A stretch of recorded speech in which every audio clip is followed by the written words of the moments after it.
श्री परमात्मने नमः। श्रीमद्भगवद्गीता अथ प्रथमोऽध्यायः। अर्जुन विषादयोगः। धृतराष्ट्र उवाच धर्मक्षेत्रे कुरुक्षेत्रे समवेतायुयुत्सवः मामकः पाण्डवाश्चैव किमकुर्वत सञ्जय उवाच दृष्ट्वा तु पाण्डवानीकं व्यूढन् दुर्योधनस्तदा आचार्यमुपसंगम्य राजा वचनमब्रवीत् पश्यैतान् पाण्डुपुत्राणामाचार्यमहतीं च मुं व्यूढान् द्रुपदपुत्रेण तव शिष्येण धीमता अत्र शूरा महेश्वासा भीमार्जुनसमायुधि युयुधानो विराटश्च द्रुपदश्च महारथः दृष्टकेतुश्चेकितानः काशीराजश्च वीर्यवान् पुरुजित् कुन्तिभोजश्च शैब्यश्च नरपुङ्गवः युधामन्युश्च विक्रान्त उत्तमौजाश्च वीर्यवान् सौभद्रो द्रौपदेयाश्च सर्व एव महारथाः अस्माकं तु विशिष्टाये तान्निबोधन् द्विजोत्तम नायका मम सैन्यस्य सैन्यार्थान् ब्रवीमि ते भवान् भीष्मश्च कर्णश्च कृपश्च समितिञ्जयः अश्वत्थामा विकर्णश्च सौमदत्तिस्तथैव च अन्ये च बहवः शूरा मदर्थे त्यक्तजीविताः नानाशस्त्रप्रहरणाः सर्वे युद्धविशारदाः अपर्याप्तं तदस्माकं बलं भीष्माभिरक्षितं पर्याप्तं त्विदमेतेषां बलं भीमाभिरक्षितम् अयनेषु च सर्वेषु यथा भागमवस्थिताः भीष्ममेवाभिरक्षन्तु भवन्तः सर्व एव हि तस्य सञ्जनयन् हर्षं कुरु वृद्धः पितामहः सिंहनादो विनद्योच्चैः शङ्खं दद्मौ प्रतापवान् ततः शङ्खाश्यभैर्यश्च प्रणवाणकगोमुखाः सहसैवाभ्यहन्यन्त सशब्दस्तु मुलोऽभवत् ततः श्वेतहयैर्युक्ते महति स्यन्दने स्थितौ माधवः पाण्डवश्चैव दिव्यौ शङ्खौ प्रदद्मतु पाञ्चजन्यं ऋषिकेशो देवदत्तधनञ्जयः पौण्ड्रं दद्मौ महाशङ्खं भीमकर्मावृकोदरः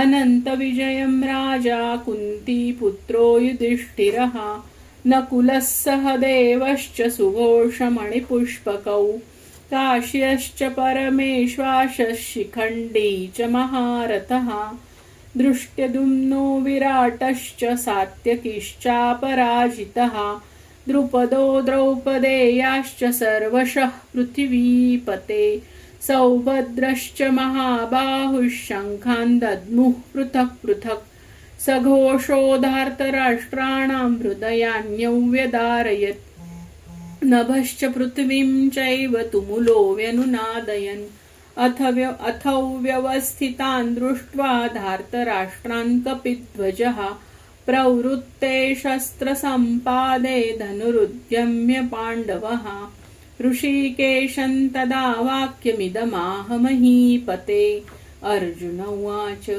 सेनयोरुभयोर्मध्ये रथं स्थापय मेच्युत यावदेतान् निरीक्षेऽहं योद्धुकामानवस्थितान् कैर्मया सह योद्धव्यमस्मिन् रणसमुद्यमे योत्स्यमानान् वेक्षेऽहं ययेतेऽत्र समागताः धार्तराष्ट्रस्य दुर्बुद्धेर्युद्धे प्रियचिकीर्षवः सञ्जय उवाच एवमुक्तो ऋषिकेशो गुडाकेशेन भारत सेनयोरुभयोर्मध्ये स्थापयित्वा रथोत्तमम् भीष्मद्रोणप्रमुखतः सर्वेषां च महीक्षिताम् उवाच पार्थ पश्येतान् समवेतान् कुरुनिति तत्रापश्य स्थितान् पार्थः पितॄनत पितामहान् आचार्यान् मातुलान् भ्रातॄन् पुत्रान् पौत्रान् सख्युंस्तथा श्वशुरान् सुहृदश्चैव सेनयोरुभयोरपि तान् समीक्ष्यस्य कौन्तेयः सर्वान् बन्धूनवस्थितान् कृपया परयाविष्टो विषिदन्निदमब्रवीत्। अर्जुन उवाच दृष्टवेवं स्वजनं कृष्णयुयुत्सं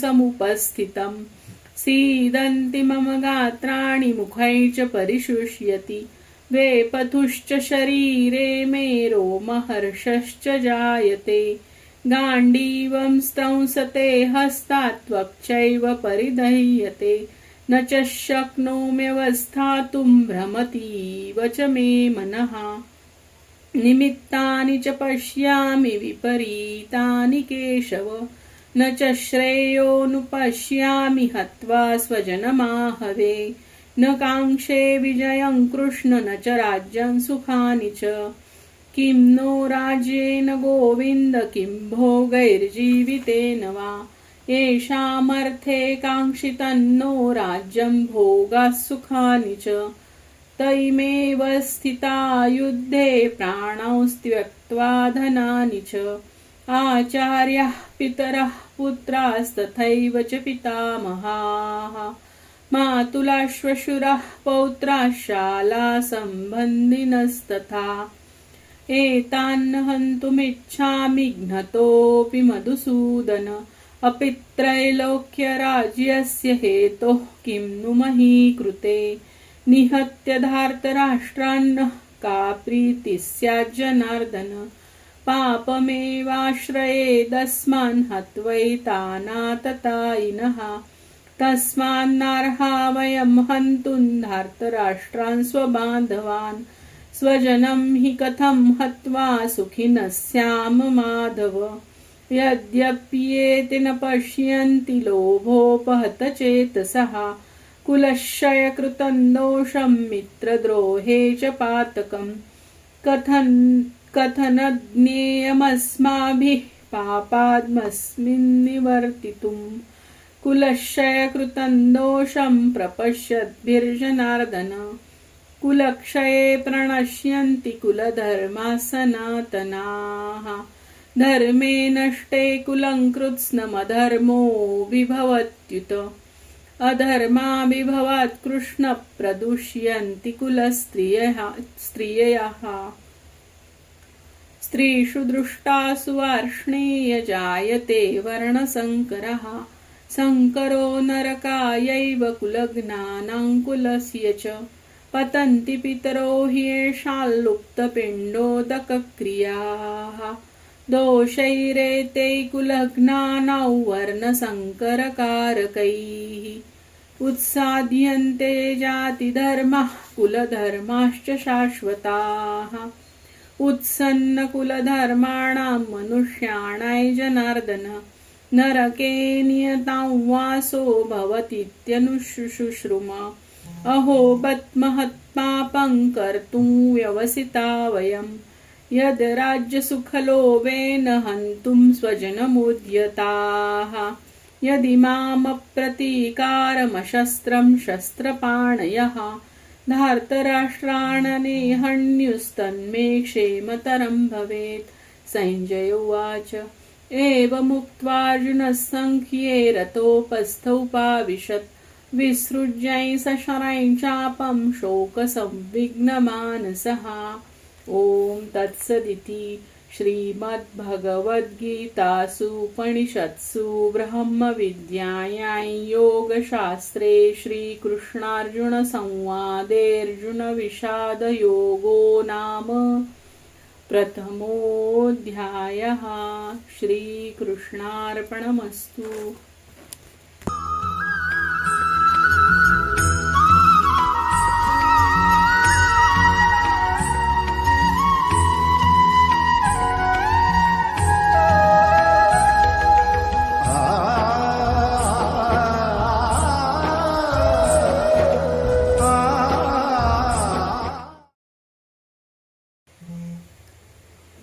श्री ज्ञानेश्वर ज्ञानेश्वरीच्या पहिल्या व 16व्या अध्यायाच्या सुरुवातीस सांग रूपके आहेत. पहिल्या अध्यायात संपूर्ण सारस्वत रूपी गणेशाचे रूपक आहे व 16व्या अध्यायामध्ये उगवत्या सूर्याचे रूपक आहे. गुरूंना सूर्य मानून पूर्ण रूपक आहे. 10, 12, 14, 15, 17 अध्यायांच्या सुरुवातीस गुरूंना नमन आहे. 5 अध्याय मग आणि 2 तरी व 2 आता या शब्दांनी सुरू होतात. पहिला व 10वा ओमने सुरू होतो. गुरुनमनाच्या 6 अध्यायात 3 अध्यायांची सुरुवात जय जयकाराने झाली आहे. ओम हा मूलध्वनी आहे व शब्द ध्वनी रूप असल्याने संपूर्ण सारस्वत ही एक प्रचंड गणेश मूर्ती आहे अशी कल्पना करून माऊलींनी पहिली ओवी लिहिली आहे. ओम नमो जियाद्या वेद प्रतिपाद्या जय जय स्मन संवेद्या आत्मरूपा देवा तुची गणेशू.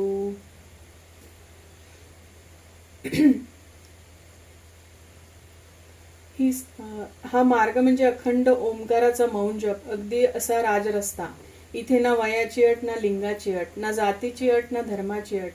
ज्याच्या निशिदिनी घोष चालू आहे त्याची फक्त जाणीव ठेवायची, एवढीच ही उपासना आहे.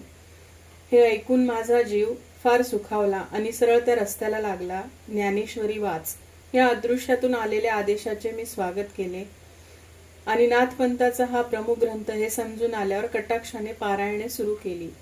श्री सत्यदेवानंद सरस्वती स्वामीजींशी ज्ञानेश्वरी मधल्या ह्या पहिल्या ओवीबद्दल चर्चा करताना मी म्हटले, स्वामीजी या पहिल्या ओवीतच सगळी ज्ञानेश्वरी सांगून झाली की? तेव्हा स्वामीजींनी हसून मांडव लावली. खुपरेकर शास्त्री बुवांनी ह्या एकाच ओवीवर 3 दिवस रोटरीमध्ये प्रवचन केल्याचं ऐकून मला नवल वाटले नाही. भवानी सहस्त्रनामाच्या सुरुवातीस कैलास शिखरे रम्ये शिव पार्वती असताना नंदी भगवंतांना विचारतो आहे, देवा आपण अहोरात्र कुणाचे स्मरण करता, ध्यान करता? देव म्हणाले, जिच्या सामर्थ्यामुळे हे ब्रह्मांड उत्पन्न करण्याची शक्ती मला मिळाली त्या ह्या आदिमायेची मी अहोरात्र स्मरण, चिंतन आणि ध्यान करतो. मग शिवानी नंदीला सहस्त्रनाम सांगण्यास सुरुवात केली. सुरुवात होती ओम ह्रीम जगन्माता या सूत्राने. सिद्ध चरित्रात तर भवानीच प्रश्न करते आहे. ती म्हणते आहे, आपल्या तोंडून 18 पुराणे इतिहास सर्व ऐकले, तथापि चित्ता समाधान नोहेची जाण सर्वथा. तरी हे असे का होते? आपण स्वतः तर विदेह स्थिती समाधिस्थ, प्रेम भरे डुलसी सत्य. तेव्हा देवा आता असे करा की तो सुखानुभव मला द्या. शिवदेव संतुष्ट झाले आणि त्यांनी भवानीला उपदेश केला. कशाचा? तर श्रीपतीनाथ लिहितात, गिरिजे या मूळ एकाक्षरे जीवाचे जीवपणाची सरे अहम ब्रह्मास्मी या गजरे गर्जे वेदू अखंड. तेव्हा माऊलींनी अशा या नाथपंथाच्या बीजमंत्राचा ग्रंथारंभी उच्चार केला व त्यावर गणेश रूपकाचा अपूर्व साथ चढविला आहे. माऊली म्हणतात, ओंकाराचा जय जयकार असो. वेदांनी त्याचे प्रतिपादन केले आहे खरे, पण तो जाणवतो आपल्याच ठिकाणी, भेटतो आपल्या स्वतःच्याच रूपात. हे ओंकारा तूच गणेश आहेस. हे वाचताना मूलाधार स्थितोसी नित्यम हे अथर्व शीर्षामधले वचन आठवते. ध्वनी मूलाधार चक्रात उत्पन्न होतो हे ध्यानात आले की या ओवीचे सौंदर्य कळते. मूलाधार चक्राची देवता गणेश आहे. ध्वनीचे मूळ मूलाधार चक्रात आहे व सर्व सारस्वत ध्वनिरूप आहे. आता हा ध्वनी गणेश कृपेने व्यक्त होतो. ध्वनीचा अर्थ काय हेही आपल्याला गणेश कृपेनेच कळते. म्हणजे सर्व प्रकारच्या अर्थाचा प्रकाश बुद्धीमध्ये पडतो तो गणेशामुळेच. माऊली म्हणतात, मी निवृत्तीदास ज्ञानदेव सांगतो आहे, ऐकावे महाराज. अखिल सारस्वत मग त्याचा करता कोणीही असो, विषय काहीही असो, हेतू कोणताही असो, ते केवळ त्या एका आदिबीज ओंकाराचाच विस्तार आहे. पहा, हे अशेष शब्द ब्रह्म त्या गणपतीची एकसंधी मूर्ती आहे. अक्षरे रूपी निर्दोष आकृती मिरवते आहे. स्मृती हे अवयव आहेत, त्यातील विषय हे बाह्यांग आहे, त्यातील अर्थाचे सौंदर्य ही त्या मूर्तीच्या लावण्याची ढब आहे. 18 पुराणांचे अलंकार ह्या गणपतीने धारण केले आहेत. त्या पुराणांमध्ये गुंफलेली प्रमेय ही त्या अलंकारातील जडावाची नक्षी आहे. श्लोकांचे सुसंस्कृत चरण हे देवाच्या अंगावरील तलम झळमळीत वस्त्र आहे. पहा, ही काव्य नाटके, त्यातून निघणारा अर्थध्वनी मधुर रंजक पण बारीक. म्हणून कौतुकाने रुंजुळणाऱ्या घागऱ्या म्हणून देवांनी त्यांचाही स्वीकार केला आहे. नाना प्रकारची प्रमेय पाहिली की त्यात नैपुण्य दिसते. उच्च श्लोकांमुळे जणू ती रत्नजडीत दागिने आहे असे वाटते. व्यासादिकांच्या बुद्धींनी सगळे शब्दब्रह्म कवटाळून टाकले असल्याने या बुद्धी म्हणजे गणपतीच्या कमरेस बांधलेल्या शेला झाल्या आहेत असे वाटते. शेल्याच्या पदराच्या दशा तर नुसत्या झळकत आहेत. पातंजल, सांख्य, वैशेषिक, न्याय, पूर्वमीमांसा, उत्तरमीमांसा या 6 दर्शनात षडदर्शने म्हणतात. हे गणपतीचे 6 हात आहेत. या 6ही दर्शनामध्ये एकवाक्यता नाही, असलाच तर विरोधच आहे. तेव्हा देवांनी त्या तत्वज्ञानांची आयुधे केली. भक्तांच्या अज्ञानाचा नाशातील कोणत्या तरी एका आयुधाने होईल असा त्यांचा विचार असावा. तर्काचा परशु केला, नीतिभेदाचा अंकुश केला व हाती धरला वेदांत. हा देवाच्या हातातील गोड मोदकच झाला. वार्तिकांचा बौद्ध मंत संकेत की जो मुळातच खंडित होता तो मोडका दात ह्या गजाननाने एका हातात घेतला. सत्कार्यवाद हाच वरद असा कमलहस्त झाला आणि धर्मप्रतिष्ठा हा अभयहस्त झाला. निर्मळ विवेक म्हणजे महासुखाचा परमानंदच असलेली सोंड झाली. शुभ्रवर्ण समता यांनी युक्त असलेला संवाद हा गणपतीचा दात होय. ज्ञानदृष्टीने बारीक निरीक्षण करणे हेच त्या विघ्नहर्त्याचे डोळे होते. पूर्व व उत्तर मीमांसा हे देवाचे कान आहेत असे मला वाटले.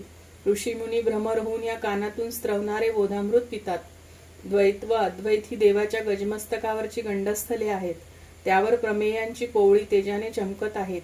ईश, केन, कठ, प्रश्न, मुंडक, मांडुक्य, ऐतरीय, तैत्तरीय, छांदोग्य व बृहदारण्यक ही 10 उपनिषदे घमघमणारी फुले गणपतीच्या मस्तकावर शोभतात. त्या फुलांमध्ये ज्ञानमकरंद भरून वाहत असतो.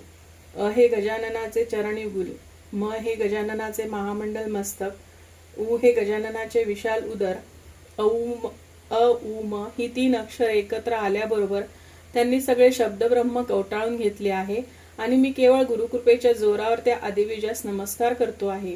गणपतीला वंदन केल्यानंतर ज्ञानदेव शारदेस वंदन करतात. ते म्हणतात, वाणीची अपूर्व क्रीडा करणारी जी देवता आहे, चातुर्य, वागर्थ व कला यांची जी अधिष्ठात्री आहे आणि म्हणून जगाला जी मोहून टाकते त्या सरस्वतीला मी नमस्कार करतो. डोळ्यांना दिव्य अंजन भेटले की दृष्टी फाकते आणि भूमिगत द्रव्याचा साठा दिसू लागतो. चिंतामणी रत्न हाती आले की सगळे मनोरथ सिद्धीला जातात. निवृत्तीनाथासारखे गुरु मला लाभले आणि माझे सर्व मनोरथ पूर्ण झाले. निवृत्तीनाथ मला गुरु म्हणून लाभले एवढेच नव्हे तर माझ्या हृदयात येऊनच बसले. सहजच विवेकावर माझी आत्यंतिक निष्ठा बसली आणि मी हा संसारपूर तरून गेलो. ज्ञाते हो म्हणून मी म्हणतो, केवळ गुरूंची भक्ती करावी म्हणजे आपण कृतकृत्य होतो. मुळाला पाणी घातलं की फांद्या पाणी फोफावतातच ना. एका समुद्र स्नानाने सर्व तीर्थात स्नान केल्याचे पुण्य लाभतेच ना. अमृताच्या सेवनात सर्व रसांचा आस्वाद मिळतोच ना. तसेच हे आहे. म्हणूनच मी सर्व अभिलाषा पुरवण्याचे सामर्थ्य ज्यांच्याजवळ परिपूर्ण आहे त्या गुरूंनाच वारंवार वंदन करतो. ज्ञानदेवांनी इथे गुरूंना प्रत्यक्ष वंदन केले आहे हे खरे, पण संपूर्ण ज्ञानेश्वरीमध्ये गुरुभक्तीचा मध्यम एकसारखा झंकारत असतो. मला गाणे शिकवण्यासाठी काळेबुवा आणि सतार शिकवण्यासाठी काणेबुवा यावयाचे. काळेबुवा तंबोरा लावायचे आणि म्हणायचे, सा प ऐका, पण तंबोरा चांगला लागला की आतून मध्यम उठत असतो, तिकडे लक्ष द्या. काणेबुवांनी एकदा तर एकच सूर वाजवला आणि विचारले, कोणता सूर आहे ह्या? मी म्हटलं, याचा षडज कोणता आहे हे कळले नाही, सांगता येईल हा सूर कोणता आहे? ते हसून म्हणाले, अहो तसं नाही, एकच सूर ऐकला की म्हणायचे सा, दुसरा सूर त्यानंतर ऐकला की त्या षडजाप्रमाणे ठरवायचा दुसरा सूर कोणता ते. मला नेहमी ह्या संवादाची आठवण होते. गुरुभक्ती हा ज्ञानेशांचा स्थायी सूर आहे आणि बाकी सगळे त्यांच्या लईत झणकारणारे सूर आहेत. काळेबुवांच्या सांगण्याप्रमाणे हा सूर हा मध्यम कधी प्रगट असतो, कधी हातून हास देत असतो, इतकेच. गुरु नमनानंतर ज्ञानदेव म्हणतात, सर्व चमत्काराची खाण, विवेक वृक्षांची बाग अशी ही गहन कथा आहे का? हे महाभारत सर्व सुखांचे उगमस्थान आहे, सिद्धांतांचा साठा आहे, नवरसाने भरलेला समुद्रच आहे. सर्व विद्यांचे मूलस्थान असलेली ही कथा जणू काही प्रत्यक्ष मोक्षच आहे. रसाळ असूनही सर्व शास्त्रांमध्ये श्रेष्ठ शास्त्र आहे. हे सर्व धर्मांचे माहेरघर आहे. सज्जनांच्या मर्मबंधातील ही ठेव आहे. सरस्वतीचा तर हा जामदार खानाच आहे. कधी कधी असे वाटते की व्यासांच्या विशाल बुद्धीमध्ये प्रवेश करून प्रत्यक्ष शारदाच त्रैलोक्यात प्रकट झाली आहे की काय. आणि म्हणून महाभारत हा ग्रंथ स्वतःच्या मोठेपणाच्या सामर्थ्याने सर्व काव्यग्रंथांचा राजा झाला आहे आणि रसांच्या रसाळपणाला राजेश्वर प्राप्त झाले आहे. एवढ्यानेच महाभारताचे महात्म्य संपले नाही. महाभारतामुळे शब्दांना शास्त्रीय राजमान्यता मिळाली आणि ब्रह्मज्ञानाचा कोमलपणा दुणावला. चातुर्य मुळात शहाणे खरे, पण त्यालाही महाभारत कथांमुळे जास्त शहाणपण आले. तत्वांची शुष्कता जाऊन त्यांना गोडी आली. सुखाचे वैभव वाढलेच वाढले. मधुरतेची मधुरता, शृंगाराची सुरेखता आणि रूढीचे औचित्य विशेषपणाने महाभारतामुळे स्पष्ट झाले. येथे कलांना कुशलता प्राप्त झाली, पुण्याला तेज प्राप्त झाले आणि म्हणून या ग्रंथाच्या श्रवणाने जन्मेजयाचे दोष सहज नाहीसे झाले. विचार करता करता असे वाटते की व्यासांच्या बुद्धीचा स्पर्श झाल्याबरोबर अंगांची झळाळी वाढली, गुणांचे सगुणत्व द्विगुणित झाले. सूर्याच्या प्रकाशाने त्रैलोक्य झळकत उठावे त्याप्रमाणे व्यासबुद्धीने कवळून घेतलेले हे विश्व नव्या प्रकाशाने जणू मिरवते आहे. त्याला दिव्यत्व प्राप्त झाले आहे. साधे साधे अर्थपण व्यासमतीमध्ये त्यांनी प्रवेश केला की चांगल्या सुपीक जमिनीत पेरलेले बी फोफावून येते, नवे रूप घेते, आपोआप विस्तारून पसरते. तसे घडते, व्यवहारात घडते ना. शहरात आल्याबरोबर गावाकडचा साधा भोळा ग्रामीण चाणाक्ष होतो, तसा हा प्रकार अर्थांनी व्यासांच्या बुद्धीत प्रवेश केल्याबरोबर होतो. त्यांना काही वेगळाच डौल, वेगळेच ऐश्वर्य प्राप्त होते. इतिहासाने हा चमत्कार पाहिला आणि विचार केला की आपणही व्यासाच्या महाभारताचा आश्रय घ्यावा, म्हणजे आपोआप आपल्याला जास्तच मोठेपण मिळेल. मुलगी मुळात सुरेख असली तरी पण वयात आल्यावर तिचे सौंदर्य जास्तच खुलते. वनामध्ये सुंदर सुंदर वृक्षवेली असतातच, पण वसंत आला की त्यांच्या सौंदर्याची जणू काही खाणच उघडते. सोने अगदी 52 कशी असले तरी त्याची खरी शोभा दागिने घडवल्यावरच दिसते. त्याप्रमाणे इतिहासांनी महाभारतात प्रवेश केल्यावर त्याचे सौंदर्य वृद्धिंगत होऊन शोभू लागले. इतिहासाच्या मागोमाग पूर्ण प्रतिष्ठा मिळेल या आशेने पुराणांनाही लहान रूप घेऊन महाभारतात प्रवेश केला. इतिहास पुराणाने संपन्न झाल्यावर महाभारतात जे नाही ते जगात नाही अशी म्हणच पडून गेली. त्रैलोक्य व्यासबुद्धीचे उच्छिष्ट असेच मानले जाऊ लागले. परमार्थाची जन्मभूमी असलेली ही सुरसकथा वैशंपायन ऋषींनी जन्मेजय राजाला सांगितली आणि त्या कथेत श्रीकृष्ण व अर्जुन यांचा गीता नावाचा संवाद आला आहे. अद्वितीय, उत्तम, पवित्र, निरुपम, परम मंगलधाम अशा या भारतरूपी कमलाचा पराग म्हणजे गीता होय. एखादा मोठा राजप्रसाद असावा, त्याच्या बाह्य सौंदर्याचे आपण आश्चर्यचकित होऊन दर्शन घ्यावे आणि चौकात प्रवेश करावा. आणि चौकाच्या नक्षीदार महिरपी डौलदार सुरीचे खांब, लखलखीत झुमरे आणि थाटात मन रमते न रमते, तोच प्रसादाच्या मध्यवर्ती चौकातील संगम मरमरी कारंजाचे तुषार अंगावर यावेत आणि उडणाऱ्या पाण्याचे मधुर संगीत कानावर पडावे, तशी स्थिती यापुढे आपली होणार आहे. जाणवते आहे की हे तर ह्या वाड्याचे पहिले खुले दालन आहे. भांडारखाना अजून नजरेस पडावयाचाच आहे. मात्र एकच होते की ह्या बाह्यदर्शनाने आतल्या अद्वितीय वैभवाची अंधुक कल्पना मनात डोकावू लागते आणि ते लावण्य पेलण्याची बुद्धीची बैठक तयार होऊ लागते. जयपूरच्या खजिन्याची मोजदात व किंमत करण्यासाठी काही जवाहिरे जयपूरला नेले होते. व्यापारी समोरासमोर बसल्यावर दागिन्यांचा ढीग मध्ये रचण्यात आला. एकेका बैठकीवरच समोरचा मनुष्य दिसेना एवढा उंच ढीग झाला आणि त्या खजिन्याच्या दालनात अशा अनेक बैठकी घातल्या होत्या. ढीग घातल्यावर व्यापाऱ्यांना किंमत करण्याची आज्ञा झाली. व्यापारी एक एक नग उचलत, निहाळून पाहत, बाजूस ठेवत, दुसरा उचलत, शेवटी बिचारे हताश झाले. सगळे जवाहिरे एकमुखाने म्हणाले, अहो, आम्ही याची काय किंमत करणार? यातला एक एक नगच पृथ्वी मोलाचा आहे. ज्ञानेश्वरीतील एक एक ओवी तशीच अमोल आहे. ती हातात घेताना त्यातील भावार्थ करण्यासाठी आपली ताकद वाढवायला हवी. ते रसायन मधुर आहे खरे, पण ते पचवण्याची शक्ती खाणाऱ्यांनी आधी कमवायला हवी. एका राजाच्या मुतपाकखान्यात एक उत्तम स्वयंपाक करणारा आचारी होता. नोकरीवर राहताना त्याने एक अट मात्र घातली होती की मी फक्त महाराजांचाच स्वयंपाक करीन. त्यांच्यासाठी केलेले पदार्थ इतर कोणासही वाढणार नाही. आचार्याचे पाककौशल्य पाहून राजाने ही चमत्कारिक अट कबूल केली. नाना प्रकारचे अत्युत्तम पदार्थ तो आचारी फक्त राजाला वाढत असे. रोज ते पदार्थ खाऊन राजा तृप्त होत असे. एकदा एका सरदाराच्या मनात आले की त्या पदार्थाची चव आपणही एकदा चाखावी. त्याने राजाला विनंती केली की महाराज, आपल्या ताटातील पदार्थांची कीर्ती आम्ही रोज ऐकतो. एकदा तरी आपल्या पंक्तीचा लाभ मिळावा. राजा म्हणाला, आचार्याला विचारून बघतो. आचारी कबूल होईना. तो म्हणे, मी माझी अट आपल्या नोकरीवर राहतानाच सांगितली आहे. ह्या अन्नातील एकही पदार्थ मी दुसऱ्या कोणास वाढणार नाही. सरदाराची तर रोजच विनवणी. शेवटी फार मुश्किलीने आचारी तयार झाला. तरी पण त्याने एक अट घातलीच. तो म्हणाला, सरदार साहेबांनी या जेवणावर पाण्याचा घोटही प्यायचा नाही संध्याकाळपर्यंत. जर का ते पाणी प्याले तर त्यांची काय अवस्था होईल हे सांगता यायचे नाही. मी मग जबाबदार नाही. राजेसाहेब व सरदार साहेब जेवायला बसले. केशर कस्तुरी घातलेले ते अप्रतिम जेवण दोघांनी मोठ्या आनंदाने घेतले. आपण आचार्याची अट मान्य केली याचा सरदारास विसरही पडून गेला. सरदार पानावरून उठला, मात्र त्याला मनस्वी तहान लागली. आचार्याची धोक्याची सूचना धुडकावून लावून तो यथेच्छ पाणी प्यायला. क्षणार्धात जीव जातो की राहतो अशा असह्य वेदना सुरू झाल्या. असा मसाला पचवण्याची सवय व ताकद असलेले राजेसाहेब ते जेवण रोज सहज पचवत होते, तर त्या सरदाराची अवस्था एकाच वेळेत अशी झाली. गीता सेवनाची पद्धत अशीच आहे. ते रसायन सेवन करण्यास जो खराखुरा भक्त असेल तोच तेवढा अधिकारी आहे. माऊली म्हणतात, शब्दब्रह्माचा समुद्र व्यासांच्या बुद्धीने घुसळला. त्यातून महाभारत रूपी लोण्याचा गोळा काढला. ज्ञानाग्नी पेटवून त्यावर हे लोणी ठेवले आणि लक्षपूर्वक ते कढवले. मग गीतारूपी साजूक तूप तयार झाले. ह्या तुपाचा इतका घमघमाट सुटला की त्याचा आस्वाद घेण्यासाठी पुष्कळ मंडळी जमली. पण महाभारताच्या भीष्म पर्वात सांगितलेली ही भगवद्गीता केवळ भक्तांच्याच साठी होती. त्यामुळे ह्या जमलेल्या मंडळींपैकी जे भक्त विरक्त आणि सोहम भावात पारंगत होते त्यांनाच या साजूक तुपाचा आस्वाद घेता आला. आजही येतो.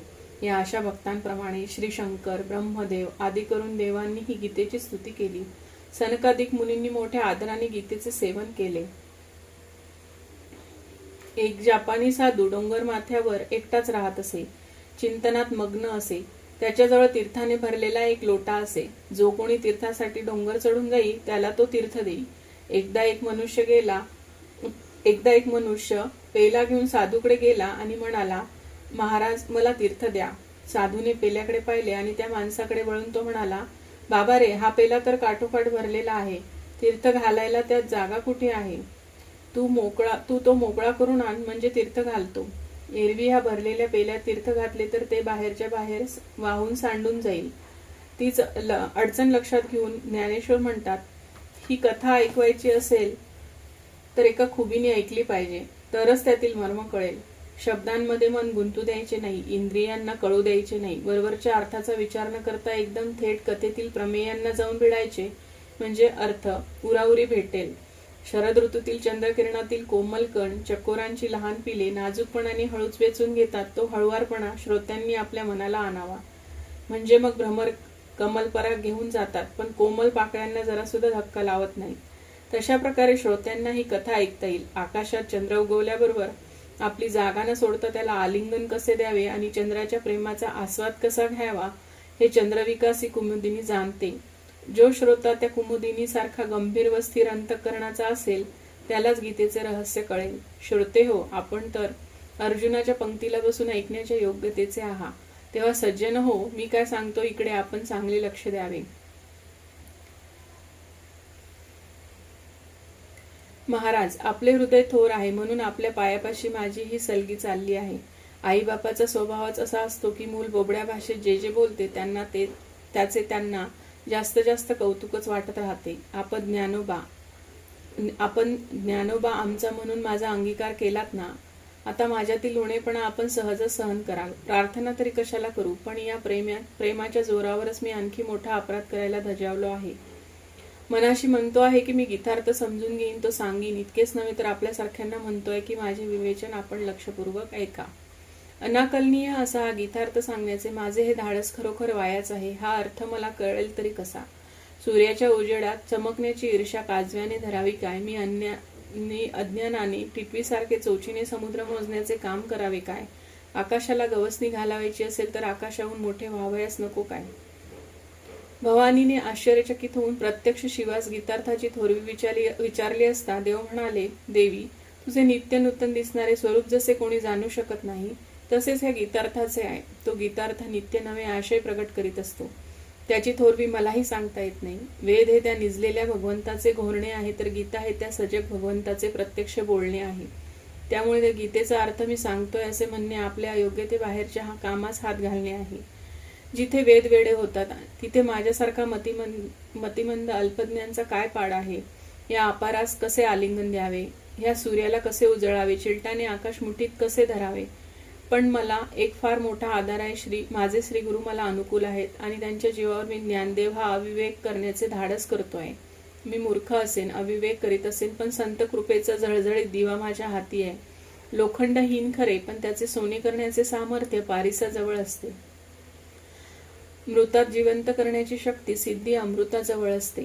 सिद्ध सरस्वती प्रकट झाली की मुकही विद्वान होतो, पण यात नवलते काय. त्या त्या वस्तूचा अंगभूत प्रभावच तसा असतो. ज्याची आई कामधेनू आहे त्याला जगात अप्राप्य काय. आणि म्हणूनच गुरुकृपेच्या भरवशावर मी ह्या ग्रंथलेखनास प्रवृत्त झालो आहे. आता न्यून असेल ते पुरते आणि अधिक असेल ते सरते करून घ्यावे, अशी मी आपल्याला विनंती करतो. आपण अवधान दिले की मला स्फूर्ती येईल. लाकडी बाहुली सूत्रधाराच्या इशाऱ्यावर खेळ करते, तसा मी पण आपण बोलवाल तसा बोलेन. मी गुरूंचा अनुगृहीत, त्यांचा केवळ निरोप आहे. त्यांच्या मर्जीप्रमाणे त्यांनी निरोप समजून घ्यावा. इथे ह्या ओव्या वाचताना त्या जपानी साधूची आठवण होते. पेलारित्या करण्याची प्रक्रिया ज्ञानदेव स्वतः करून दाखवत आहेत. स्वतःचे व्यक्तिमत्व घासून पुसून सोज्वळ करून वरून येणाऱ्या अमृताच्या प्रवाहाची वाट मोकळी करून देत आहेत. इथे भगिनींच्या मेळाव्यात ज्ञानेश्वरी प्रवचनाच्या वेळी ते जाणवते आहे. हल्ली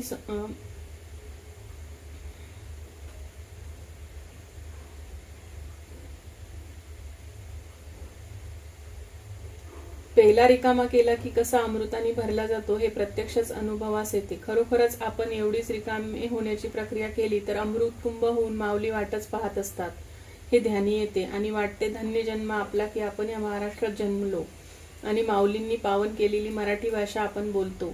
पेला जितक्या प्रमाणात रिता होईल तितक्या प्रमाणात तो वरून भरला जातोय हे लक्षात आले की 700 वर्ष चाललेले हे अखंड अमृत गंगेच्या विलासाने मन थक्क होऊन जाते. माऊलींनी मग इशाऱ्यासाठी आपल्या गुरुदेवांच्याकडे पाहिले आणि अनुज्ञा मागितली. तेव्हा गुरुदेव प्रसन्न मुखाने ज्ञानदेवाकडे पाहत म्हणाले, ज्ञानदेवा, हे गौरवाचे बोलणे राहू दे. हे शब्दात कशाला व्यक्त करायला हवे.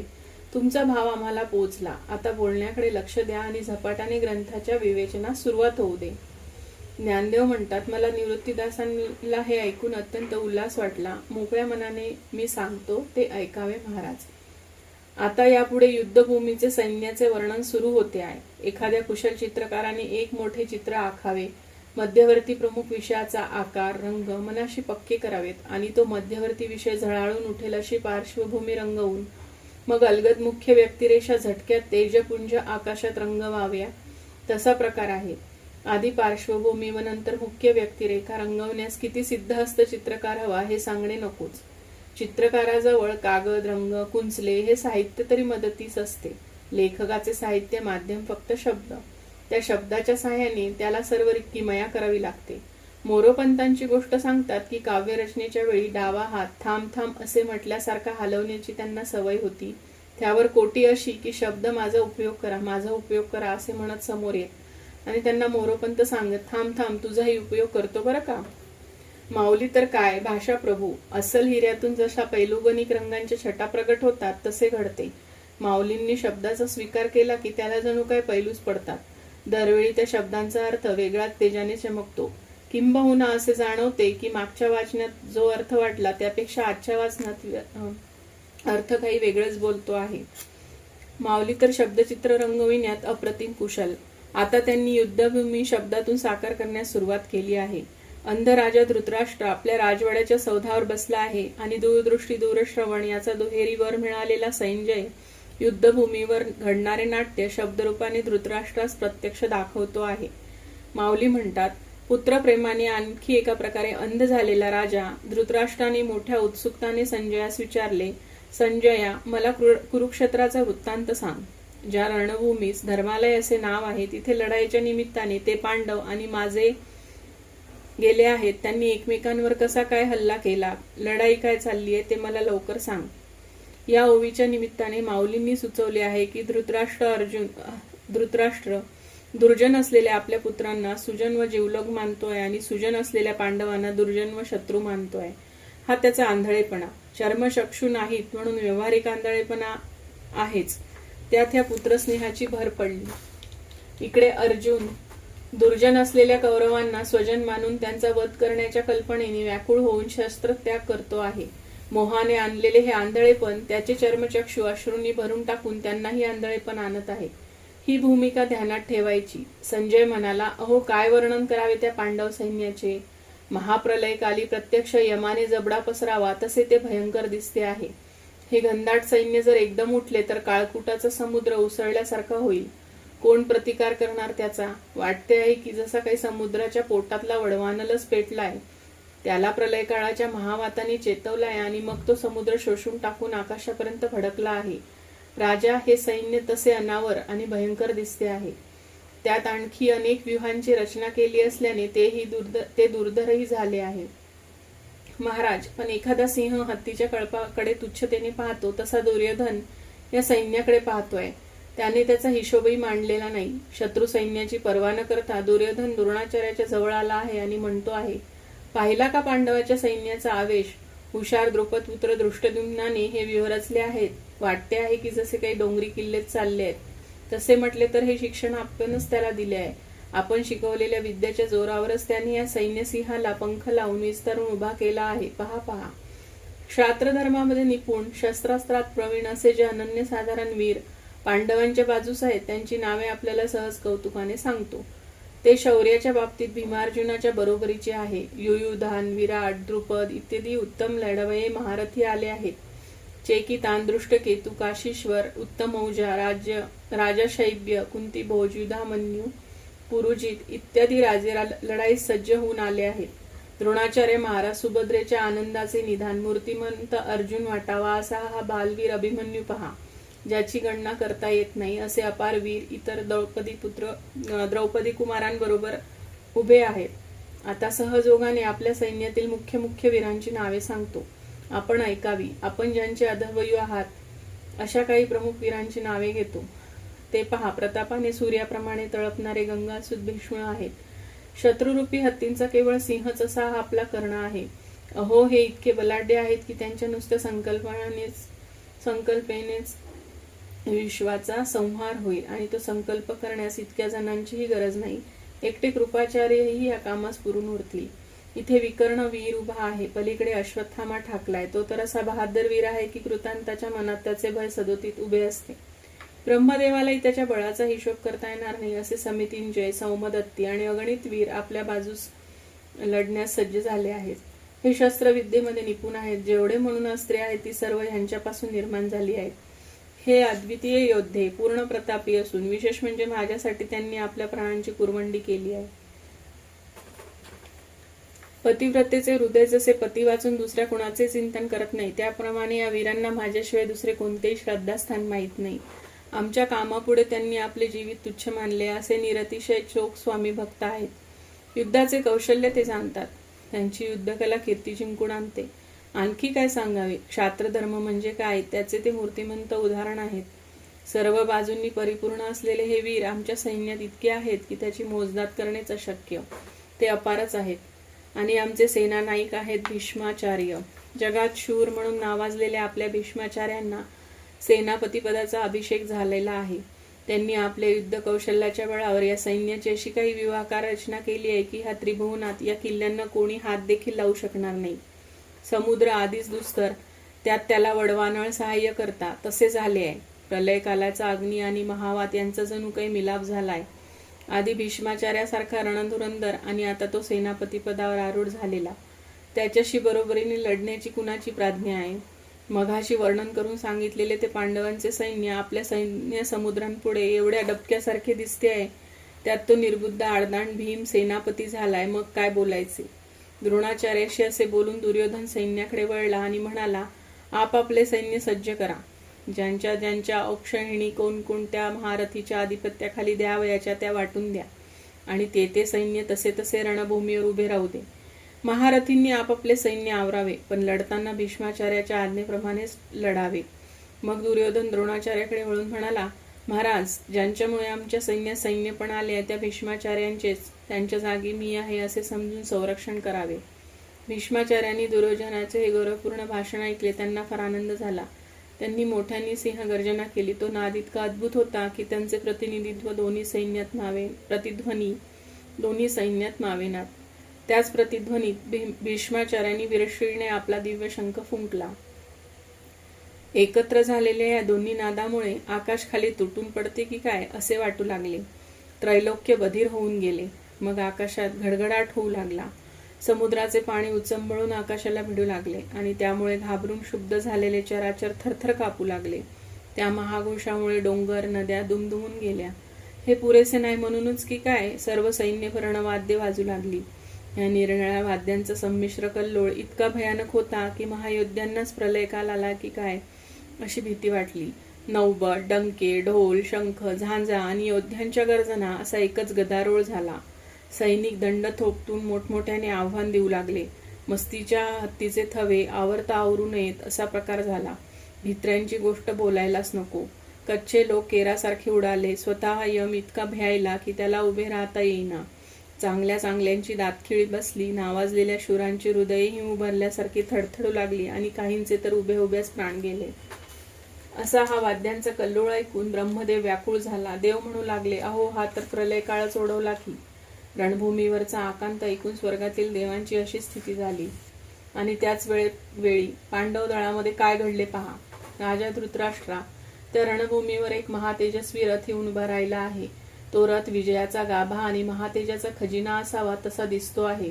गरुडाचे सख्खे भाऊ शोभतील असे वेगवान 4 घोडे त्याला झुंपले आहेत. अहो काय त्या रथाची शोभा वर्णावी. जसा काही पंख पसरलेला मेरू पर्वतच वाटतोय. त्याच्या प्रकाशाने 10 दिशा कोंदाटून निघाल्या आहेत. ध्वजस्तंभावर हनुमान आहे, तो तर प्रत्यक्ष रुद्रच आहे.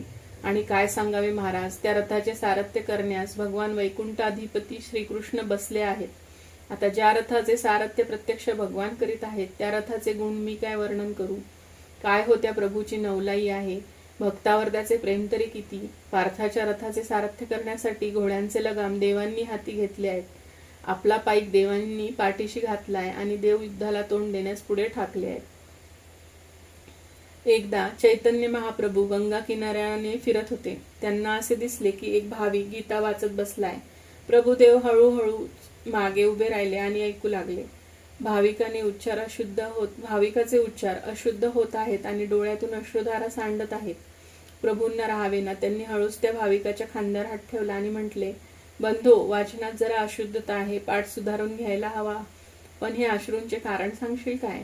भाविक डोळे पुसत म्हणाला, महाराज काय सांगू. माझे वाचन ह्या श्लोकाच्या पुढे जातच नाही. काय करू. ततः श्वेतहयैर्युक्ते महती स्यंदने स्थितौ. हे एवढे वाचले की हुबेहूब सर्व देखावा दिसू लागतो. त्या भक्तवत्सल परमात्म्याचे दर्शन होऊन अश्रू आवरतच नाही. रथाच्या धुरेवर बसलेला तो भगवान मला पुढची गीता वाचूच देत नाही. चैतन्य महाप्रभूंनी त्याला आलिंगन देत म्हटले, अरे वाच वाच, कशीही अशुद्ध वाच. काय तुझे भाग्य सांगू रे. पायकू पाठीशी घातलेला आपण पुढा राहिला. ह्या ओव्या वाचताना आमच्या सामुदायिक पारायणाच्या वेळी कित्येक भगिनींची अवस्था त्या भाविकाप्रमाणे होते. वाटते खरेच आपण आपल्या जीवन रथाची सूत्रे त्या परमकारुणिकाच्या हाती सोपवून दिली आणि निश्चिंत मनाने लढाई खेळण्यास सुरुवात केली तर हे भाग्य आपल्यालाही लाभेलच लाभेल. माऊली म्हणतात, अर्जुन मोठ्या वीरश्रीने युद्धास आला होता. तो सैन्यावर नजर टाकतो तो श्रीकृष्णाने आपला पांचजन्य नावाचा शंख फुंकला. काय त्या शंखाचे सामर्थ्य हो. एवढा मोठा गदारोळ क्षणार्धात ऐकू येईनासा झाला. त्या शंखाचा ध्वनी म्हणजे जसा काही सूर्यच उगवला आणि त्याने आपल्या प्रकाशाने सगळी नक्षत्रे गिळून टाकली. कौरवांच्या सैन्यातील तो वाद्यध्वनी कुठेच्या कुठेच गेला. पाठोपाठ अर्जुनाने आपला देवदत्त शंख फुंकला. पांचजन्य व देवदत्त यांचे ध्वनी मिसळले. आतापर्यंत ब्रह्मकटाह थरथरतच होता. आता त्याचे शतशः तुकडे होऊन गेले की काय असेच वाटू लागले. एवढ्यात भीमसेन आवेशाने पुढे सरसवला आणि महाकाळाप्रमाणे खवळून त्याने आपला पौंड्र नावाचा महाशंख फुंकला. महाप्रलयाच्या वेळेच्या मेघाप्रमाणे तो गंभीर नाद घडघडत असतानाच युधिष्ठिराने अनंतविजय नावाच्या आपल्या शंखाचा आवाज त्यात ओतला. नकुलाने सुघोष, सहदेवाने मणिपुष्पक असे आपापले शंख फुंकले आणि त्या आवाजाने धाबे दणाणले. द्रुपद, द्रौपदेय, काशीपती, अभिमन्यू, सात्विकी, राजा दृष्टद्युम्न, शिखंडी, विराटादी प्रमुख योद्ध्यांनी आपापल्या सैनिकांसह अखंड शंखनाद सुरू केला. शेष आणि कुर्म यांच्यावर अवचित या महाघोषाचा आघात झाल्याबरोबर तेही डळमळू लागले. वाटू लागले की घाबरून आता ते पृथ्वीचे ओझे फेकून देतात की काय. त्रैलोक्य डगमगू लागले. मेरू मंदार हालू लागले आणि समुद्राचे पाणी कैलासपर्यंत उचंबळू लागले. हा बाह्य देखावा अर्जुनाच्या मनाची आता पुढे जी व्याकुळ मनस्थिती होणार आहे त्याचे प्रतीकच आहे. प्रथम त्याची वीरश्रीयुक्त मनस्थिती दाखवून स्वजनांना शत्रू म्हणून समोर पाहिल्याबरोबर त्यांच्या मनात जी अभूतपूर्व उलथापालथ झाली त्याची ही सूचनाच आहे. निसर्ग आणि मानवी मन यांची गुंफण सहज व सुंदर केली जाणार आहे. संजय म्हणाला, अहो काय हा कल्लोळ, पृथ्वी तर उलथू पाहते आहे, आकाशाला धक्के बसत आहेत, नक्षत्रे तुटून पृथ्वीवर त्याचा सडा पडेल की काय असे वाटते आहे. सत्य लोकात अशी ओरड झाली आहे की अहो सृष्टी संपली हो संपली, एवढेच नव्हे तर देव देखील निराधार झाले आहे हे रे पहा. असा आक्रोश झाल्याबरोबर दिवसाच अंधार पडला. प्रलय काळच आला की काय असे वाटू लागले.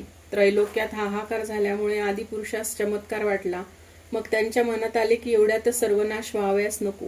हा संकल्प देवाच्या मनात आल्याबरोबर तो अद्भुत संभ्रम नाहीसा झाला आणि म्हणूनच केवळ विश्व सावरले. एरवी कृष्णादिकांच्या शंखनादानेच युगांत ओढवला होता. मूळ घोष थांबला, पण जो काही प्रतिध्वनी राहिला होता तेवढ्यामुळेच कौरवांच्या कितीतरी सैन्याचा नाश झाला. हत्तींच्या समुदायांमध्ये सिंह जशी सहज दाणादाण करतो त्याप्रमाणे त्या घोषाने कौरवांची हृदय फोडून काढली. तो प्रतिध्वनीचा गडगडाट ऐकून कौरव सेनेच्या हृदयाचा उभ्या उभ्याच थरकाप झाला. लढाई तर अजून दूरच आहे, पण सैनिक एकमेकास हाका मारून सावध रे सावध असे म्हणू लागले. आणि जे पराक्रमी महारथी वीर होते त्यांनी मग धीर देऊन आपापली सैन्य पुन्हा स्थिर केली. सैन्य पुन्हा सज्ज झाले. दुप्पट जोराने वर उसळले आणि तिन्ही लोक त्यांनी त्रस्त करून सोडले. प्रलय कालातील मेघांप्रमाणे ते धनुर्धर वीर एकमेकांवर बाणांचा पाडू लागले. अर्जुन खराखुरा वीर होता. युद्धाची धुमश्चक्री पाहून त्याला अगदी आनंद झाला आणि लढाईचे स्फुरण चढले. उत्सुकतेने त्याने सैन्यावर नजर फिरवली आणि संग्रामासाठी सज्ज झालेल्या त्या सगळ्या कौरवांकडे पाहून लिलेने धनुष्य उचलले आणि देवांना म्हटले, देवा आता रथ एकदम त्या दोन्ही दळांच्या मध्ये घुसून उभा करा. लढाई करायच्या ईर्षेने हे जे कोण जमले आहेत त्या सगळ्या सैनिकांना मला एकदा न्याहाळून पाहू दे. इथे हजर तर सगळेच दिसतात, पण त्यात माझा तोडीचा कोण वीर आले आहे ते पाहतो. हे कौरव अविचारी आणि दृष्ट आहेत. अंगी योग्यता नसताना केवळ बढाईने आम्ही लढू असे म्हणत आहेत. अहो देवा, ह्या सगळ्यांना युद्धाची हौस आहे, पण योग्यता मुळीच नाही. तेव्हा माझ्या बरोबरीचे योद्धा पाहूनच मला लढायला हवे. संजय धृतराष्ट्राला म्हणाला, राजा अर्जुनाच्या तोंडातून हे वाक्य निघाले मात्र सारथ्य चतुर श्रीकृष्णांनी रथ उडवला आणि दोन्ही सैन्यांच्या मध्यभागी आणून उभा केला. अर्जुनाने शत्रू सैन्यावरून नजर फिरवली. प्रथमच दृष्टीस पडले भीष्म द्रोणादी गुरुजन आणि त्यांच्या समूहावर जवळच्या नात्यातील निरनिराळे राजे लोक. अर्जुनाचे लक्ष प्रथम भीष्म द्रोणांकडेच गेले. धर्मराजाचेही लक्ष प्रथम त्यांच्याकडेच गेले होते. त्यांनी युद्ध सुरू होण्यापूर्वी रथामध्ये आयुधे उतरून ठेवली. पादत्राण बाजूस सारले आणि ते अन्वाने एकाकी चालू लागले. दोन्ही पक्ष धर्मराजाचे हे वर्तन पाहतच राहिले. धर्मराज थेट भीष्माचार्याच्या रथाजवळ गेले आणि म्हणाले, पितामह, मी युधिष्ठिर आपल्या पायांना वंदन करतो आहे. भीष्माचार्यांनी वंदन स्वीकारले आणि प्रेमाने त्यांच्याकडे पाहत विचारले, युधिष्ठिरा, कोणता हेतू मनात धरून आला आहेस? धर्मराज हात जोडून म्हणाले, महाराज, या युद्धात माझा जय होईल असा आपण मला आशीर्वाद द्यावा. भीष्माचार्यांनी आशीर्वादासाठी हात उंचावून म्हटले, धर्मराजा, तू नम्रतेने आलास, माझा आशीर्वाद मागितलास. मी आनंदाने आशीर्वाद देतो की जय तुझाच होईल. तू जर आता येऊन नम्रतापूर्वक आशीर्वाद मागितला नसतास तर तुला कदापि जय मिळाला नसता. द्रोणाचार्य, कृपाचार्य ह्या गुरुजनांच्या रथाजवळ जाऊन नम्रतेने वंदन करून धर्मराजांनी आशीर्वाद घेतला आणि ते परत फिरले. रथात येऊन बसले, आयुधे उचलली आणि युद्धास सुरुवात केली. मनात येते धर्मराजाची काय ही जाज्वल्य धर्मनिष्ठा. एकटे अन्वानी चाललेले जे ज्येष्ठ पांडव केवळ एका सामान्य सैनिकाच्याही बाणाचे भक्ष्य होते, पण कुणाचाही हात उचलला नाही. हा उदात्त प्रसंग पाहत ती दोन्ही युयुत्सु सैन्य तटस्थ उभी राहिली. अर्जुनाचे लक्षही भीष्म द्रोणांच्या पायाशी स्थिर झाले. उभ्या असलेल्या रथातून अर्जुन त्या सगळ्या सैन्याकडे पाहत पुन्हा पुन्हा निरखून पाहू लागला. त्याचे मन गोंधळून गेले. देवाकडे पाहत तो म्हणाला, कृष्णा, पहा, हे सगळे एकूण एक आमचे गोत्रजच की. त्या हृदयस्थ भगवंतास अर्जुनाची मनस्थिती कळत होती. इतकेच काय, पण पुढे काय काय घटना घडणार होती हेही त्यास माहीत होतेच. तरीही देव आपल्याशीच चकित होऊन म्हणू लागले, हे आणि काय. त्याच्या मनात आले नवीनच. काहीच उत्तर न देता देव अर्जुनाकडे पाहतच राहिले. अर्जुनाची मनस्थिती तर अधिकाधिक व्याकुळ होऊ लागली. चुलते, आजे, गुरु, भाऊ, मामा, इष्टमित्र, मुले बाळे ही सर्व जीवलग मंडळी युद्धासाठी शस्त्रास्त्रे घेऊन उभी ठाकलेली पाहून अर्जुनाच्या मनात कल्लोळ झाला. यांच्यावर आपण एकेकाळी उपकार केले, संकटकाळी ज्यांचे आपण रक्षण केले ती वडीलधारी मंडळी आणि लहान मुले पाहून ही लढाई म्हणजे आपण आपल्या उरात शस्त्र खुपसणे आहे हे त्याला जाणवू लागले. आपलेच कुळ वैराने व्यापून दुभंगून दोन फळ्या करून संहारास आवेशाने एकमेकांवर झडप घालण्यास उत्सुक झालेले पाहून अर्जुनाचे मन गजबजू लागले. हृदयात कृपेने प्रवेश करून स्वामीनी पद घेतलेले पाहताच त्या अपमानाने संतप्त झालेली वीरवृत्ती घर सोडून निघाली. साहजिकच आहे. उत्तम कुळातली तेजस्वी रूपवान गुणवती कन्या काय स्वतः सवत सहन करील? एखादा कामी पुरुष नवीन स्त्रियेच्या मोहात पडतो आणि भ्रमाने स्वतःची धर्मपत्नी विसरतो. तशी अर्जुनाची स्थिती झाली. उत्तम तप केल्यामुळे ऋद्धिसिद्धी प्राप्त झालेला तापस त्यांच्यामध्ये गुंतून वैराग्य सिद्धी विसरूनच जातो. तसे अर्जुनाचे झाले. अंतःकरणात करुणा आल्याबरोबर त्याच्या ठिकाणी हक्काने कायम वास करणारी वीरपुरुष वृत्ती निघून गेली. माऊलींच्या दृष्टांतांची काय मौज आहे. अर्जुनाच्या वीरवृत्तीस धर्मपत्नी म्हटले व करुणेस नवीन वनिता म्हटले. वीरवृत्तीरूपी धर्मपत्नी तेजस्वी कुलवती आहे. आजवर तिने संसार चालवला आहे. ती सर्व आपत्तीत त्यांच्या बरोबर राहिली आहे. तीच त्या शूरवीरास उचित गृहिणी आहे. पण अयोग्य अशा करुणेच्या स्वाधीन अर्जुन झालेला पाहून ती संतापून निघून गेली असा अत्यंत मनोहर दृष्टांत माऊलींनी योजलाय. परस्त्रीची अभिलाषा, सिद्धीचा मोह आणि अकाली उत्पन्न झालेली ही करुणा मोहक खरी पण दुःखदायक व पतनास कारण होणारी आहे असे सुचवले जात आहे. तापसास सिद्धी, सांसारिकास परस्त्री आणि वीरास युद्धप्रसंगी करुणा ह्या तिन्ही गोष्टी अनुचित व अधोगतीस नेणाऱ्या आहेत हे सांगून अर्जुनाच्या अस्थानी दयालुत्वाचे फसवे स्वरूप माऊलींनी प्रकट केले आहे. या तिन्ही दृष्टांतांनी विषय स्पष्ट झाला की नाही अशी शंका येऊन ज्ञानदेव म्हणतात, मांत्रिक मंत्रोच्चार करताना चुकला म्हणजे पिशाचाचा बंदोबस्त न होता उलट तो मांत्रिकाच्याच अंगात संचार करून त्याची बुद्धी झाकोळून टाकतो. त्याप्रमाणे त्या धनुर्धर अर्जुनास महामोहाने ग्रासून टाकले. चंद्रकिरणांमध्ये सोमकांत मणी पाझरावा त्याप्रमाणे अर्जुनाच्या मनातील वीरवृत्ती नाहीशी झाली आणि करुणेच्या स्पर्शाने त्याचे मन रवू लागले. अतिशय प्रबळ मोहाने व्याप्त झालेला अर्जुन अच्युतास म्हणू लागला, बघा हो देवा, हा आप्तस्वकीयांचा मेळावा. कर्तव्यच्युत झालेला अर्जुन देवाकडे वळून बोलू लागल्याबरोबर ज्ञानदेवांनी देवांचे अच्युत हे नाव घेतले आहे. मूळ गीतेत नसताना माऊलींनी अनेक ठिकाणी सहज सुंदर अशी स्वतःची सूचक मांडणी केली आहे. त्यातलाच हा एक प्रसंग. देवांची नावे अगणित पण प्रसंगास योग्य असे नाव माऊलींनी योजले आहे. मनात येते की आपल्याच ठिकाणी हे भगवत तत्व अच्युत रूपाने नांदते. मन गोंधळते, भावना हेलावतात, बुद्धी चालत नाही. अशा वेळी या च्युतीचा गोंधळ अलिप्ततेने स्थिर राहून साक्षीभावाने पाहणारे अच्युत तत्व आपल्या ठिकाणीही असते. कर्तव्यापासून च्युत होत असताना व्याकुळ झालेल्या अर्जुनाने अच्युता अशी भगवंतास हाक मारली हे किती उचितच आहे. अशी साध आपणच आपल्या आत्मतत्वास घालून कर्तव्याचा निर्णय घ्यावा असे जणू माऊली सुचवत आहे. ज्ञानदेव पुढे म्हणतात, देवा अच्युता, आपण हा मेळावा बघितला का? हे सर्वजण युद्ध करण्यास उत्सुक आहे खरे, पण आपण त्यांच्याशी लढाई करणे योग्य आहे काय? देवा, नुसत्या त्या कल्पनेनेच मला कापरे भरले आहे. मला माझे भान राहीना, मन बुद्धी थाऱ्यावर राहीनात, तोंड कोरडे पडले आणि सगळे गात्रे विकल झाली आहेत. सगळे अंगावर काटा फुललाय आणि मनामध्ये असह्य यातना होत आहेत. देवा, अहो पहा, गांडीव धनुष्य देखील मला नकळत हातातून गळून पडले आहे. माझा हात ढिला कधी झाला, धनुष्य कधी निसटले हे सुद्धा मला कळले नाही. माझ्या मनात इतका गोंधळ उडालाय, काय करू मी आता? ज्याने लढाईत प्रत्यक्ष रुद्राचा पराभव केला, निवात आणि कवच्या समुद्रतीरी राहणाऱ्या हिरण्यकशिपूच्या नातवांचा ज्याने बिमोड केला, त्या शूराग्रणी अर्जुनाला मोहाने कसे ग्रासून टाकले आहे हे पहा.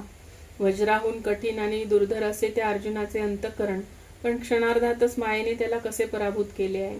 कितीही कठीण लाकूड असो, ते पोखरून भ्रमर त्याचा भोगा करूनच टाकतो. पण जर का ते कमळाच्या कोवळ्या कळीत अडकला तर प्राण गेला तरी ते कोमल दल चिरून बाहेर पडण्याची कल्पना सुद्धा मनात आणू शकत नाही.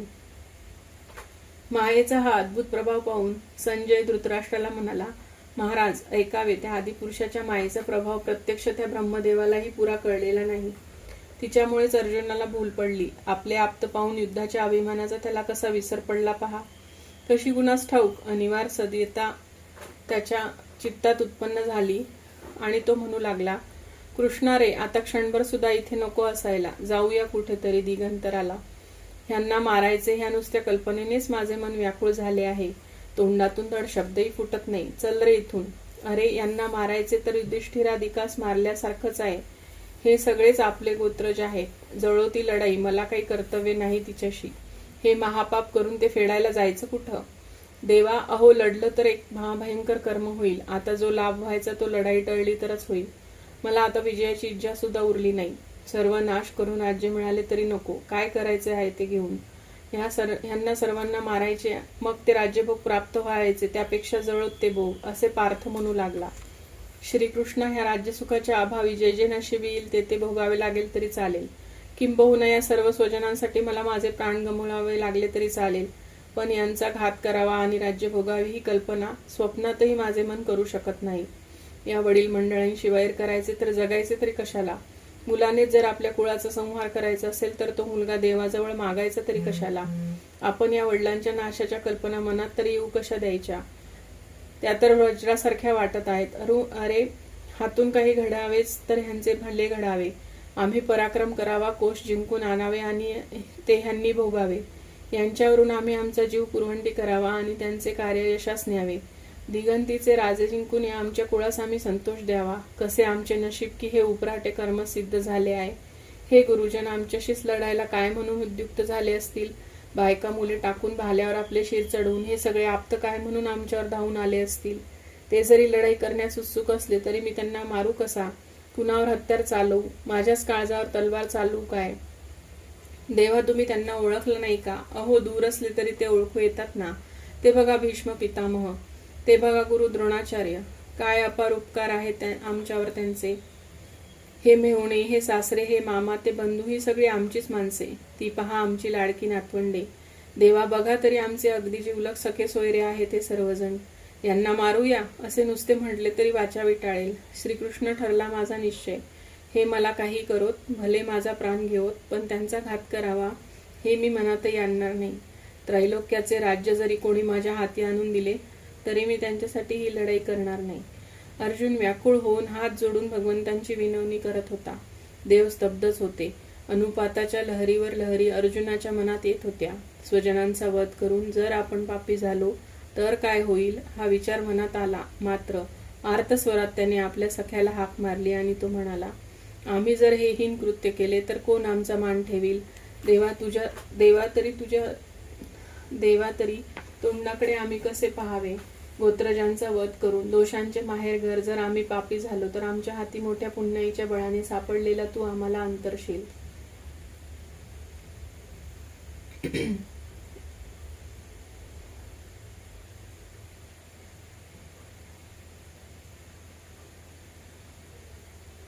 अर्जुन पुन्हा विनवतो आहे, देवा, हे पाप माझ्या हातून घडूच देऊ नका हो. कुलसंहारासारखे पातक अंगाशी जडल्यावर तुला कसा कुठे पाहावा? बागेमध्ये वनवा पेटला की कोकिळ क्षणभर तिथे राहील का? चकोर कितीही तृषार्थ असला तरी सरोवराच्या गढूळ पाण्यात चोच घालील काय?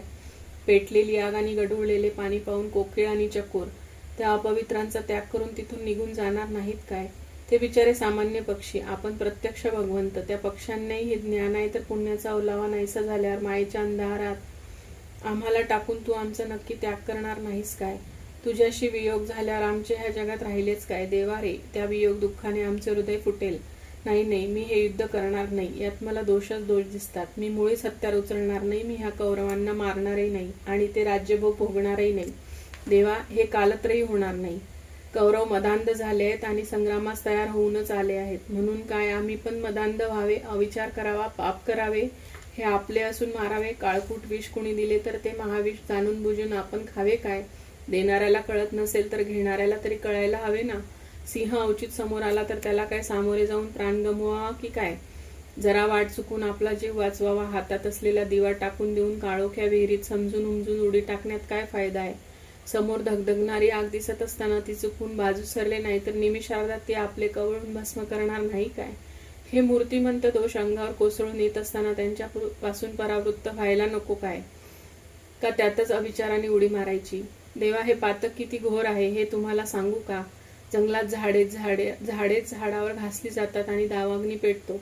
एकदा पेटला की उभ्या वनाची राखरांगोळी होते. तसेच अशा वेळी घडते. गोत्रामध्ये मत्सर अग्नी पेटतो, त्यातून एकमेकांचा वध होतो आणि त्या वैराग्नीत सगळ्या कुळाची आहुती पडते. यातून निर्माण झालेल्या पापामुळे वंशपरंपरागत चालत आलेल्या धर्माचा लोप होतो आणि उरतो तो केवळ अधर्मच.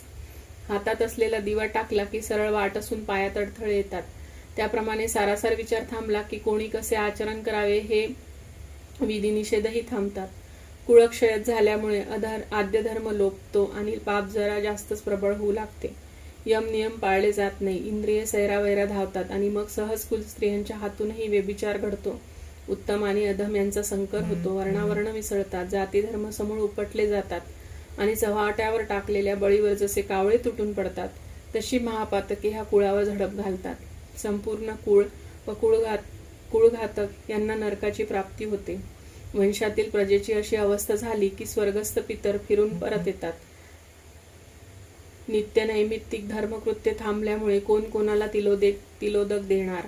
मग पितर तरी स्वर्गात कसे स्थिर होणार? तेही परतून मृत्युलोकी कुळाजवळ येतात. नखाग्रास सरपड असला की जसे नखशिकांत हा हा म्हणता विष पसरते, तसे अशा महापातकांनी वंशजास ग्रासले की पूर्वजच काय पण प्रत्यक्ष ब्रह्मदेवांपर्यंत त्या विषाचा अंमल चढतो.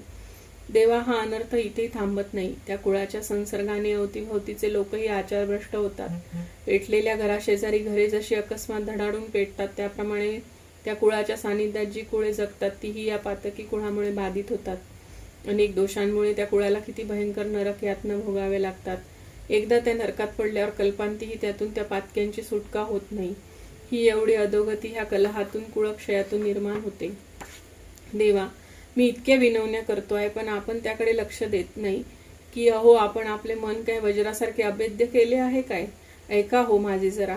ज्यासाठी हे राज्यसुख मिळवण्याची इतकी यातायात करावायची ते शरीर देखील क्षणभंगुरच. पुन्हा देवा हे सगळे कळत असून सुद्धा मी त्या दोषांचा ताक करू नको काय? खरे म्हटलं तर ह्या वडील मंडळांच्याकडे अशी घातकी नजरेने आम्ही पाहिले हेच केवढे तरी पातक घडले आहे. आता हे पातक घडले ते घडलेच, आता तरी थोडा विचार करायला हवा. कृष्णा, असे वाटते आहे की हा पवित्र देह ठेवूच नाही, हातातील शस्त्रे खाली ठेवावे आणि खुशाल ह्यांचे बाण झेलावे. होतील ते क्लेश सहन करावे, प्राणत्यागही करावा, पण हे पातक करण्याची इच्छाही करू नये. धृतराष्ट्रास उद्देशून संजय म्हणाला.